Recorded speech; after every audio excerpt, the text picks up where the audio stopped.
ખબરોમાં બન્યા રહેવા માટે બેલ આઇકોન દબાવો અને એબીપી અસ્મિતાને સબસ્ક્રાઇબ કરો.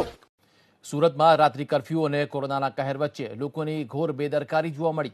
સવાર પડતાની સાથે જ મોટી સંખ્યામાં લોકોનું ટોળું શાકભાજી ખરીદવા ઉમટી પડ્યું. શાકભાજી સહિત જીવન જરૂરિયાતની અન્ય ચીજવસ્તુઓ ખરીદવા માટે લોકોની ભીડ ઉમટી.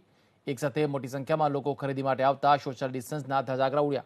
તો કેટલાક લોકો માસ્ક વગર પણ જોવા મળ્યા. ક્યાંક ને ક્યાંક સુરતવાસીઓને આ બેદરકારી ભારે પડી શકે છે. જેવું જ કર્ફ્યુ ખુલ્યું કે તરત શાક માર્કેટમાં સુરતવાસીઓ ઉમટી પડ્યા હતા અને દ્રશ્યોમાં જોઈ શકાય છે તેમ આ બેદરકારી ભારે પડી શકે છે, કારણ કે માસ્ક વગરના અનેક લોકો જોવા મળ્યા.